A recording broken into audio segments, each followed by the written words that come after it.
Hello दोस्तों, जिस तरह से सेट 1 और सेट 2 में हमको प्यार मिला जेएसएससी पीजीटी के लिए जो पेपर 1 का एग्ज़ाम होने वाला है अभी, तो बहुत सारे सब्जेक्ट तो निकल चुके हैं, बहुत सारे सब्जेक्ट हो चुके हैं, लेकिन अभी भी बहुत सारे सब्जेक्ट का एग्ज़ाम बाकी है। तो अगर आप लोग पेपर 1 का प्रिपरेशन करना चाहते हैं तो पेपर 1 का हमने 2 सेट बना रखा है, सेट 1 सेट 2 का वीडियो, जिसमें बहुत अच्छा आप लोग रिस्पॉन्स किए, बहुत अच्छा प्यार मिला आप लोगों से। बस एक कमी रहती है कि आप लोग वीडियो देखते हैं लेकिन लाइक नहीं करते। वीडियो देखने के बाद अगर वीडियो अच्छा लगता है तो लाइक ज़रूर कीजिए और सब्सक्राइब जरूर कीजिए, क्योंकि वो हम लोगों को मोटिवेशन देता है। लगता है कि हाँ, लोगों को मेरा वीडियो पसंद आ रहा है तो फिर से हम लोग वीडियो बनाते हैं। तो इस बार व्यूज़ के हिसाब से हमको लगा कि नहीं, लोगों को का डिमांड है ये वीडियो, इसलिए फिर से हम लोग सेट 3 लेकर आ रहे हैं। ये आपके बीच में सेट 3 है। आप अगर देख रहे हैं वीडियो को तो वीडियो को पूरा देखिए और लाइक तो जरूर कर दीजिए अगर अच्छा लगता है तो, क्योंकि आपके काम का अगर चीज़ हम लोग लेकर आ रहे हैं तो हम लोग भी मेहनत करते हैं। देखिए गर्मी में पूरा पसीना हो गए, पंखा नहीं चला रहे कि आप लोगों को माइक में परेशानी होगी, साउंड आ जाएगा, इसलिए पंखे का साउंड आने से आप लोगों को थोड़ा साउंड में दिक्कत होगा, सुनने में अच्छा नहीं रहेगा, इसलिए पंखा नहीं चलाते। गर्मी में हम लोग मिलकर वीडियो बना रहे हैं तो कम से कम लाइक तो बनता है। तो चलिए स्टार्ट करते हैं, ज़्यादा समय आपका ना गंवाते हुए। सबसे पहला जो क्वेश्चन इसमें दिया हुआ है सेट 3 है, याद रखिएगा। इससे पहले 2 सेट आ चुका है, जो लोग 2 सेट नहीं देखे हैं इसी चैनल में आपको दोनों सेट मिल जाएगा। एक सेट लाइव कराया गया था और एक सेट रिकॉर्डेड था, और ये तीसरा सेट है जो रिकॉर्डेड जा रहा है आपके पास।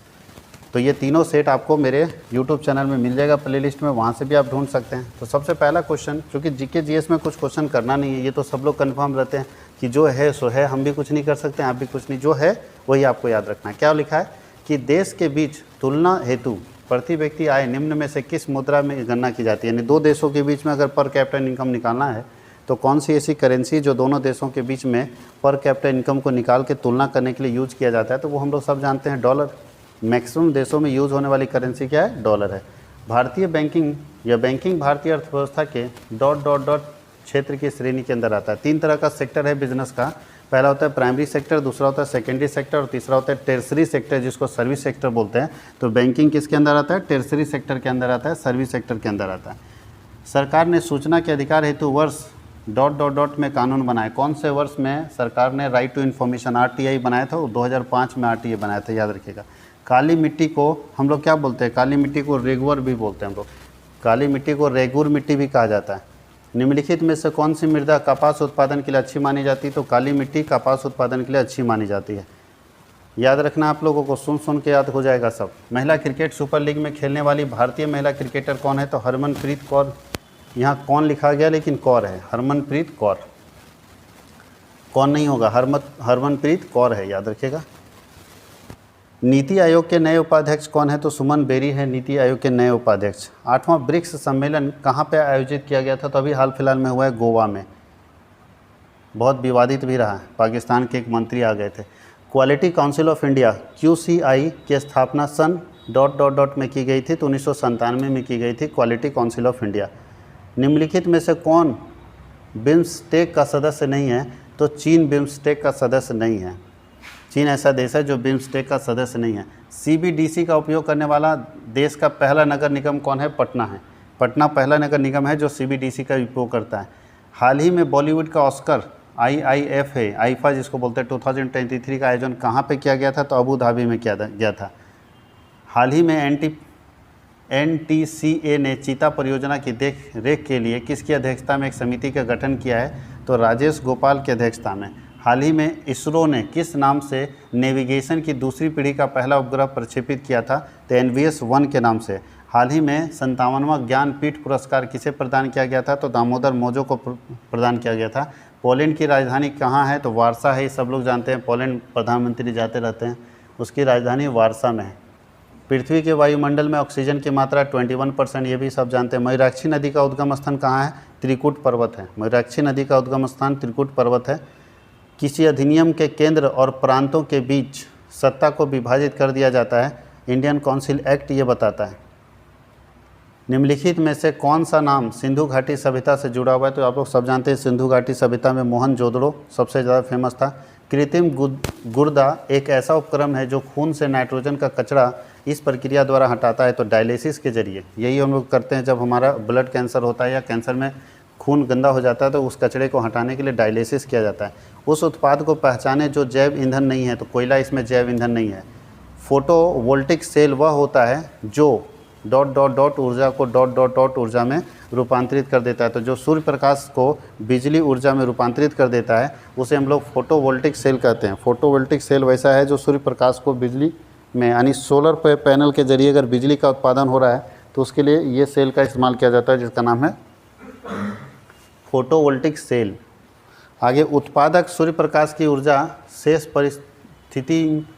परिस्थितिकी तंत्र को उपलब्ध कराते हैं, सही है। बैटरी सेल शक्ति आपूर्ति आदि संवाहक के चारों ओर डॉट डॉट डॉट को बनाए रखने में सहायक होती है, तो पोटेंशियल डिफरेंस को बनाए रखने में। शुद्ध धातु की तुलना में मिश्र धातु की अधिक होती है प्रतिरोधक क्षमता।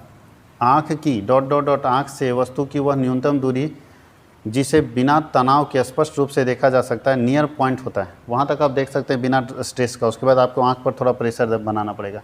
इनमें से कौन सा मनुष्य को पाचन क्रिया में प्रक्रिया में मदद नहीं करता, तो बलगम। बलगम कभी भी पाचन क्रिया में मदद नहीं करता मनुष्य को। अब चलते हैं हम लोग कुछ मैथमेटिक्स के क्वेश्चन के ऊपर।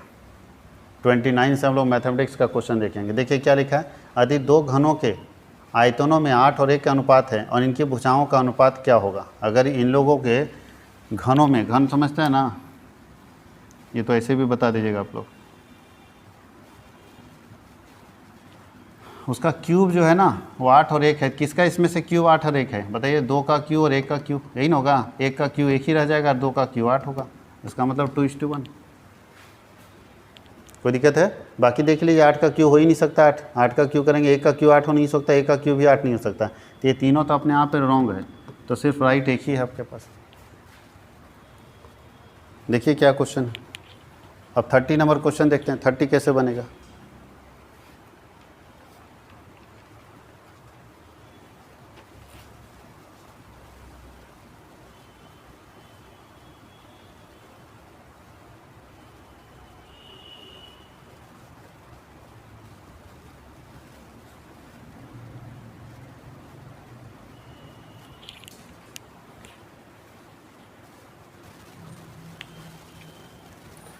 चलिए अब इसको बना के देखते हैं, नीचे वाले क्वेश्चन को। इसमें क्या लिखा है, यदि सम बहुभुज का एक अंतःकोण किसी समषष्ठभुज के अंतःकोण के 5/4 गुना हो तो सम बहुभुज की भुजाओं की संख्या क्या होगी। तो चलिए हम लोग इसको बना के देखते हैं। इसमें थोड़ा हमको लंबा स्पेस चाहिए, कैसे बनाएं। सबसे पहले लिखा है हम लोगों को सम बहुभुज का अंतःकोण जो है षष्ठभुज के अंतःकोण का 5/4 है। तो पहले षष्ठभुज में मतलब 6 भुजा, इसका एक फॉर्मूला आता है, आप लोगों को बताए भी होंगे। पिछले क्लास में भी, पिछले क्वेश्चन में भी हम लोग बताए थे। n-2 × 180% होता है और बाई n होता है, इतना बराबर 180%। अब यहाँ n बराबर हमारा 6 षष्ठभुज है ना, तो 6 - 2 / 6 बराबर 180%। कितना आता है, तो 4/6 गुने 180%। यहाँ इंटू होगा, है ना, यहाँ इंटू में रहता है। तो अगर 180% गुना कर देंगे तो कितना आता है, 6×3 = 18, 120 आता है। अब बोला 120 का 5/4 गुना है, तो 120 का 5/4 गुना कितना आता है, 4×3 यानी 150 आता है।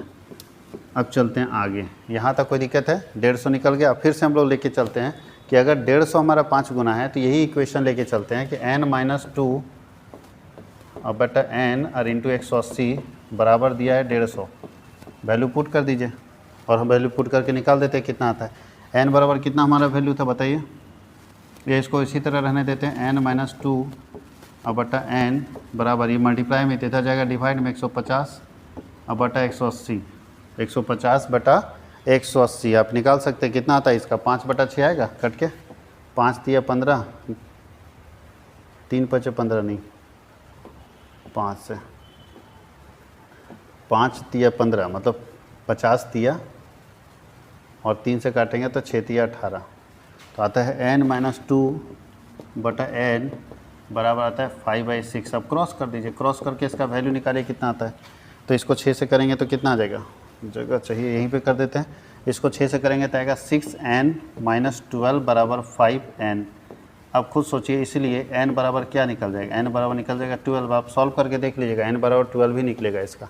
क्यों, क्योंकि 5n इधर भेजेंगे तो 6n में 5n चला जाएगा तो n बचेगा, और माइनस वाला इधर भेजेंगे तो 12 हो जाएगा। तो इससे आप लोग इसको कैलकुलेट कर सकते हैं। इस तरह का क्वेश्चन भी पूछता है।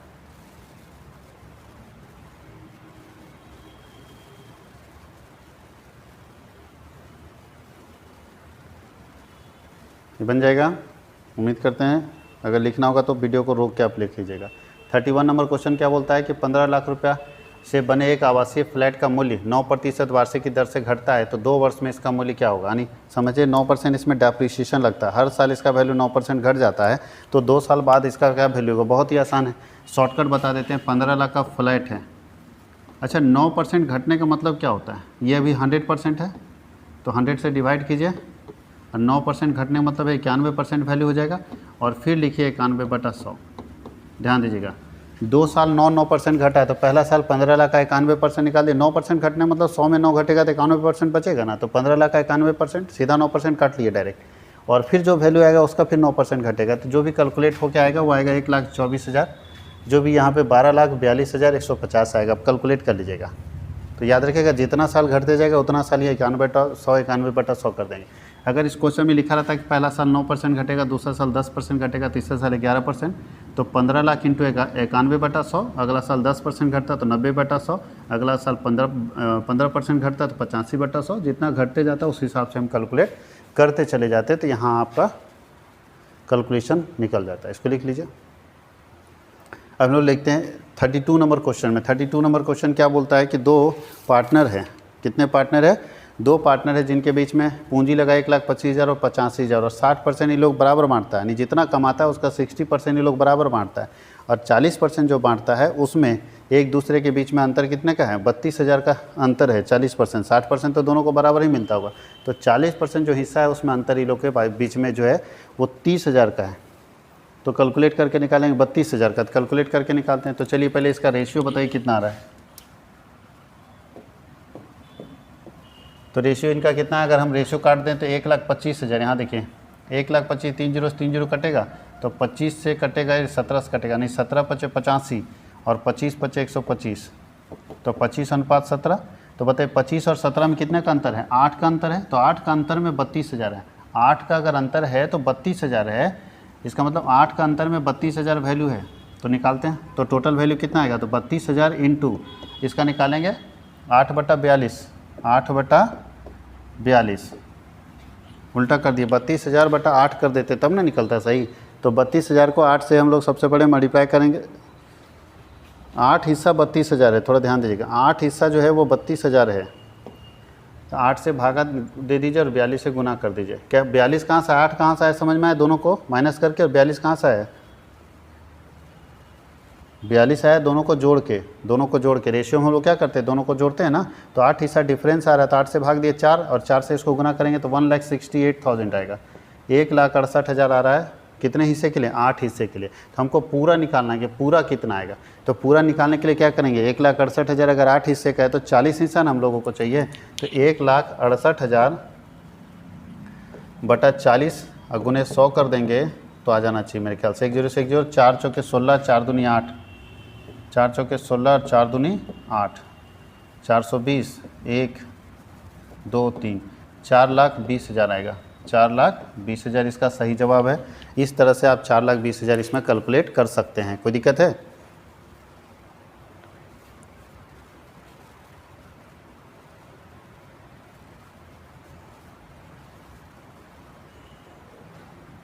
चलिए नेक्स्ट क्वेश्चन में हम लोग चलते हैं। नेक्स्ट क्वेश्चन क्या लिखा है कि एक राशि का अनुपात 14:11 है, 2 व्यक्तियों के बीच विभाजित किया जाता है। अगर उनमें एक का हिस्सा अन्य की तुलना में 60 रुपये कम है, एक का हिस्सा अन्य की तुलना में 60 रुपये कम है, तो राशि क्या होगी, ये पूछ रहा है। तो 60 रुपये कम है तो राशि क्या होगी, तो देखिए हम लोग यहाँ से आसानी से निकाल सकते हैं।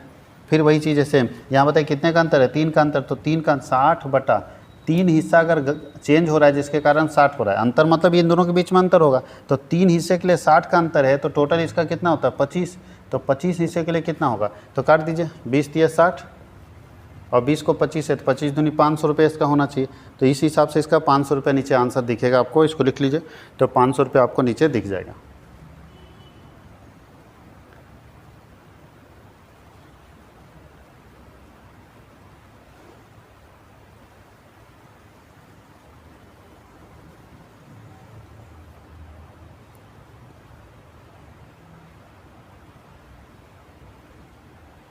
देखिए 500 रुपये है अगला बोल रहा है कितने सेकंड में एक ट्रेन 200 मीटर लंबे 45 किलोमीटर की रफ्तार से अगर ट्रेन चलती है तो 200 मीटर लंबे किसी टेलीग्राफ पोस्ट को पार करने में कितना समय लगाएगी। 200 मीटर लंबा टेलीग्राफ पार्ट है, उसको पूरा करने में कितना लगाएगी। तो चलिए हम लोग निकालते हैं। चाल बराबर क्या होता है, दूरी बटा समय। चार बराबर होता है दूरी बटा समय, लेकिन दूरी जो हमारे पास है वो क्या है, किलोमीटर प्रति घंटे में। यार हमको पूछ रहा है सेकंड में निकालना होगा, क्योंकि 200 मीटर है तो मीटर प्रति सेकंड में निकालना होगा। तो चाल बराबर क्या होता है बताइए।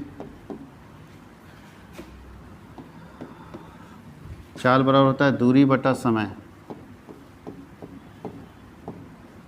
तो चलिए दूरी कितना है, 200 मीटर है और समय हमारा कितना है, तो 45 किलोमीटर के स्पीड से जा रहा है। तो हमारे पास तो स्पीड दिया हुआ है, इसको हमको बदलना होगा। ये जो 45 किलोमीटर प्रति घंटे की रफ्तार से है ना, इसको हमको मीटर प्रति सेकंड में बदलना होगा। तो आप याद रखिएगा, किलोमीटर प्रति घंटे को मीटर प्रति सेकंड में बदलने के लिए एक टेक्निक इस्तेमाल किया जाता है जिसको 5/18 बोलते हैं।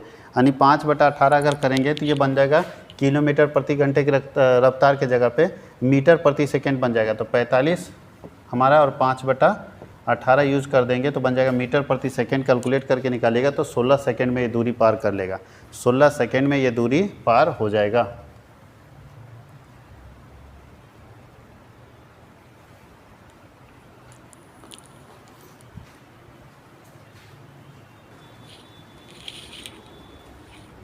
चलिए अब एक और क्वेश्चन है जिसको हम लोग देख लेते हैं।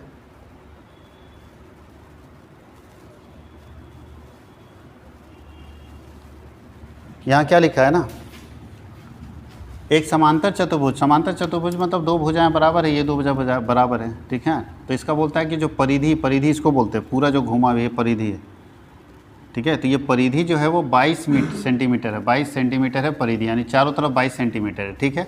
इसका सबसे लंबी भुजा तो ये है, वो 6.5 सेंटीमीटर। दोनों बराबर समांतर है ना, तो बराबर होता है। तो समांतर में ये दोनों जब बराबर होगा तो ये दोनों कितना कितना होगा, ताकि ये 22 हो जाए। तो बताइए 6.5 फीट और ये 6.5 फीट हो, 6.5 सेंटीमीटर ये, 6.5 सेंटीमीटर ये, तो 13 सेंटीमीटर। तो ये दोनों कितना होगा, तो 22 सेंटीमीटर टोटल है, उसमें से 13 सेंटीमीटर यही दोनों है। तो इसका मतलब 9 सेंटीमीटर ये दोनों है, दोनों मिला के। तो हमको एक भुजा का निकालना है, तो 2 से भागा दे देंगे तो 4.5 होगा। यानी एक भुजा जो है 4.5 सेंटीमीटर का होगा, और ये भी 4.5 सेंटीमीटर, तभी ना 22 सेंटीमीटर पूरा परिधि आएगा। तो 4.5 सेंटीमीटर इसका सही आंसर होगा। आगे बोलता है एक चतुर्भुज के कोनों के माप का अनुपात दिया हुआ है। चतुर्भुज जो है 4 भुजा, उसका कोनों का माप दिया हुआ है। ये चतुर्भुज नहीं है, ये हम लोग स्क्वायर खींच दिए। ये हम लोग 4 भुजा अगर किसी का है, चतुर्भुज बना हुआ है, तो उसका चारों कोनों का माप दिया हुआ है। तो पता है चतुर्भुज का टोटल कोण कितना होता है, 360। उसमें से सबसे बड़ा भुजा ये होगा। तो 1 2 3 3 6 6 4 10, 4/10। इसका मतलब है एक भुजा का माप कितना होगा, 144 सेंटीमीटर होगा। 144 होगा एक भुजा का, 144 डिग्री, याद रखिएगा।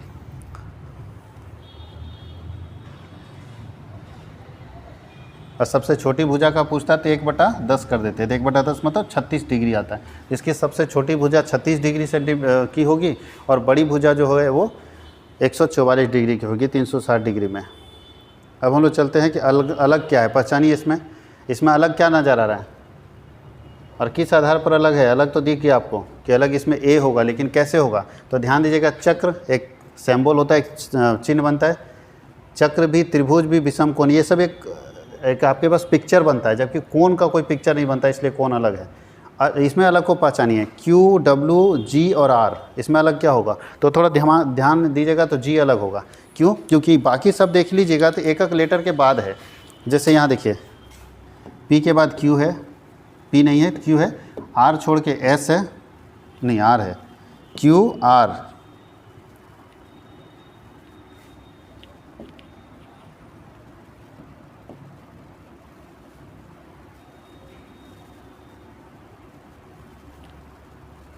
G हटेगा, Q, अच्छा R Q है ही नहीं इसमें, अच्छा यहाँ पे Q है।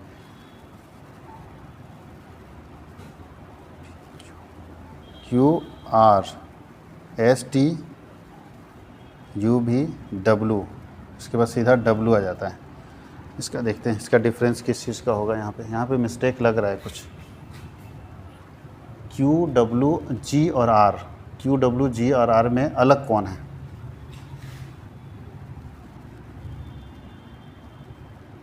अलग है सी नंबर, सी में हमारा है, सी में सी में जी है,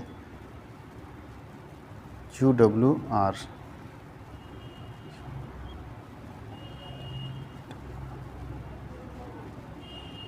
इसका अलग होने का एक ही रीज़न हो सकता है कि ये सारा जो है वो 10 के बाद हो सकता है। जो 26 लेटर होते हैं ना, तो 26 लेटर में उधर नीचे आ सकता है ये सारा, लेकिन ये आपका शुरुआती में आता है, ठीक है, ये हो सकता है। बाकी तो कुछ है नहीं, वोवेल कॉन्सोनेंट का डिफरेंस है नहीं, वोवेल कॉन्सोनेंट हो ही नहीं सकता है, क्योंकि ये अकेले वोवेल है, ये सब कॉन्सोनेंट है, तो उस हिसाब से तो यही अलग हो जाएगा। ये कॉन्सोनेंट है और ये वोवेल है, उस हिसाब से ये अलग हो जाएगा। हो सकता है अगर ये अलग दिया हुआ है कि हमारा जी अलग है, तो जी अलग होने के पीछे रीज़न ये होगा कि बाकी सब लास्ट वाले हैं लेकिन ये फर्स्ट वाला है, इस रीज़न से इसको नहीं, तो फिर वोवेल के रीज़न से इसको, यानी दोनों में से कोई भी हो सकता है। अगर कुछ नहीं बोलता तो वोवेल के रीज़न से हम लोग ए को मान लेते।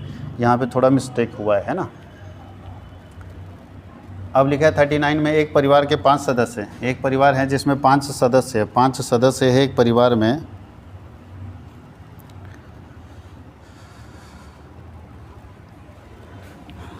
जयमेत नाम है, जसमीत नाम है, जपनीत नाम है, जनमीत नाम है और जसप्रीत नाम है। अगर जयमेत जनमीत का भाई है, जयमेत जो है जनमीत का भाई है, जयमेत सब जे लिखना भी ठीक नहीं है, जयमेत जनमीत का भाई है, याद रखिएगा। जसप्रीत के और जसप्रीत के बेटे हैं, इसका मतलब जयमेत जो है वो लड़का है, लड़का है तब ना बेटा है। जनमीत का भाई है मतलब ये भी लड़का है, नहीं, जनमीत का भाई है और जसप्रीत का बेटा है, और जसमीत जपनीत का अंकल है, अंकल मतलब ये भी पुरुष है, जसमीत भी पुरुष है। इसमें पूछ रहा है कि एक कितनी महिलाएं, तो एक महिला होगी, इसमें एक महिला होगी, याद रखिएगा। जो जनमीत के बहनोई है, बहनोई मतलब ये फिर जनमीत जो हमारा पुरुष होगा, तो मेरे ख्याल से ये जनमीत जो है ना, यही एक महिला होगी। इसमें बोलता है विषम संख्या को ढूंढिए। विषम संख्या इसमें क्या है, तो विषम संख्या इसमें 1000 नज़र आएगा, क्योंकि ये सब क्यूब है, ये सब विषम संख्या का क्यू है, ये तीनों विषम संख्या का क्यू है, लेकिन ये सम संख्या का क्यू है, 10 का ना क्यू है, सम संख्या इसलिए डी आंसर इसका।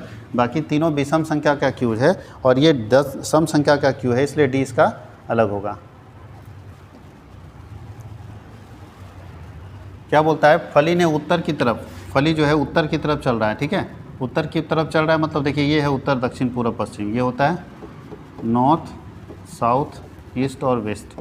ये उत्तर की तरफ चल रहा है, फली जो है उत्तर की तरफ चल रहा है। आगे क्या बोलता है, वह कुछ दूर जाके वो दाएँ मुड़ जाता है, मतलब सीधा इधर मुड़ जाता है, ठीक है, और फिर आगे चलने के बाद फिर दाएँ मुड़ जाता है, नहीं फिर इधर मुड़ जाता है।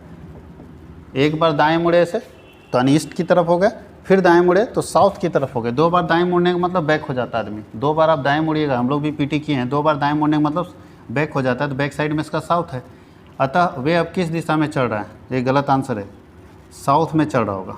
अभी किस दिशा में चल रहा होगा, साउथ। कोई भी व्यक्ति 2 बार राइट मारता है ना तो सीधा बैक साइड में चला जाता है। अब हम लोग भी पीटी किए हैं, 2 बार राइट मारेगा तो सीधा बैक साइड में जाएगा, इसलिए इसका नॉर्थ में चल रहा था तो वो साउथ में चला जाएगा, साउथ में हम लोग लिखेंगे, तो इसका साउथ सही है। ये भी आंसर गलत है, ये भी आंसर गलत है, ये आंसर होगा 2401, क्योंकि यहाँ क्या किया ना, 7 7 7 49, 7 के मल्टीप्लाई में जाके गया, देखिए 7 7 49, 49 सते 347, 347 को 7 से करेंगे तो आएगा 2401। कितना आएगा, 2401, याद रखिएगा 347 को। अगर इसका आगे वाला पूछ देता तो ये होता है 14 7 21, 21 7 28, 28 7 35, यहाँ 35 आता, यानी एक जो है वो साथ साथ जुड़ता जा रहा है और एक में साथ साथ गुना होते जा रहा है, तो हम लोगों का जो मिसिंग है वो गुना वाला मिसिंग है, इसलिए 2401 होगा इसमें सही आंसर।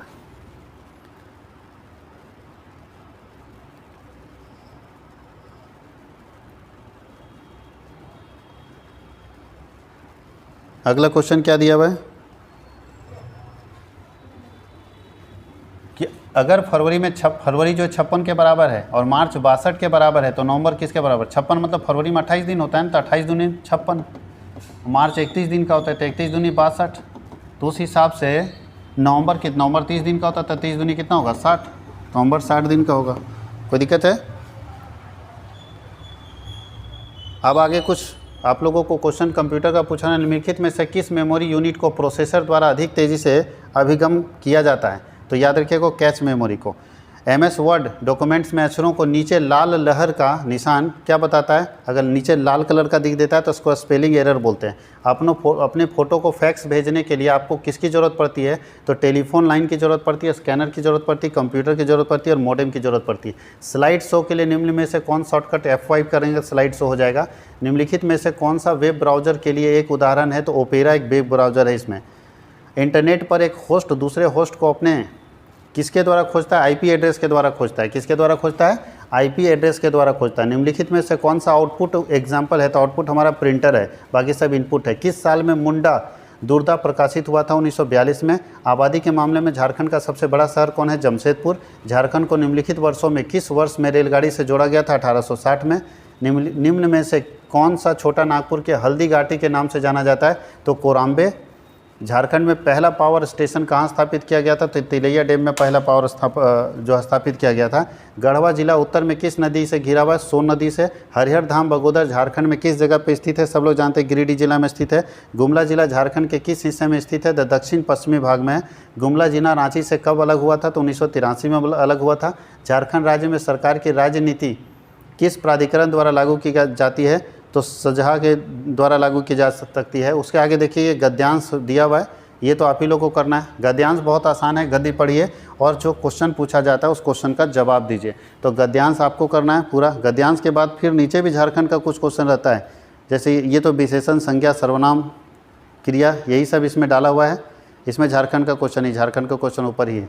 तो ये क्वेश्चन आपको करना है खुद से। गद्यांश वाला क्वेश्चन तो हम लोग नहीं पढ़ेंगे क्योंकि ये गारंटेड नहीं है कि वही आएगा, इसलिए आप लोग लगे रहिए। और अगर अच्छा लगता है वीडियो तो ज़रूर लाइक कीजिए और शेयर कीजिए अपने दोस्तों के बीच में। Thank you.